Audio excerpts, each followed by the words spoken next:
আজকের রাতটা ছিল রূপকথার মতো। রিয়াল মাদ্রিদ বনাম বেনফিকা। দ্বিতীয় লেগের শুরুতেই এক গোলকে পিছিয়ে পড়া, কিন্তু রিয়াল মাদ্রিদ মানেই তো কামব্যাক। কামব্যাকের সেই রাজা আবারও জেগে উঠল। চুয়েমেনি সেই অবিশ্বাস্য গোল, আর ঠিক তারপরেই গ্যালারিতে ফিরে এলো সেই চেনা স্মৃতি। রোনালদোর সেই আইকনিক কালমা কালমা সেলিব্রেশন যেন সবাইকে বুঝিয়ে দিল, শান্ত হও, এখনও খেলা অনেক বাকি। ম্যাচের শেষ মুহূর্ত, গ্যালারিতে টান টান উত্তেজনা। ঠিক তখনই বিনি জুনিয়রের সেই দুর্দান্ত এক গোল, আর সেই সাথেই জয় নিশ্চিত। প্রথম লেগে যেই উদযাপনটা করেছিলেন, আজকেও ঠিক সেই একই নাচের ছন্দে গোল উদযাপন। দুই লেগেই তিনি ছিলেন অপ্রতিদ্বন্দ্বী। দুই লেগেই গোল করে বিনি প্রমাণ করলেন তিনিই বর্তমানের সেরা লেফট উইঙ্গার।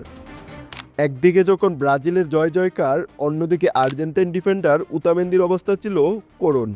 দুই লেগেই তার পারফরমেন্স ছিল যাচ্ছে তাই। তিনি শুধু বিশ্বকাপে ট্যাটুই দেখাতে পারেন, কিন্তু গোল আটকানোর সময় তাকে খুঁজে পাওয়াই দেয়। তবে মাঠে লড়াই চাপিয়ে বড় হয়ে উঠল ক্রিস্টিয়ানের নিজ মানসিকতা। প্রথম লেগে তিনি বিনিকে নিয়ে যেই কুরুচিপূর্ণ এবং বর্ণবাদী আচরণ করেছিলেন, তার যোগ্য জবাব আজ বিনি দিয়েছেন পায়ের জাদুতে। মাঠের বাজে ব্যবহার কিংবা বর্ণবাদ, কোনো কিছুই দমাতে পারেনি এই সাম্বাবয়কে। অপমান আর প্রতিকূলতাকে জয় করে আজকের রাতটা শুধু ভিনিসিয়াস জুনিয়রের।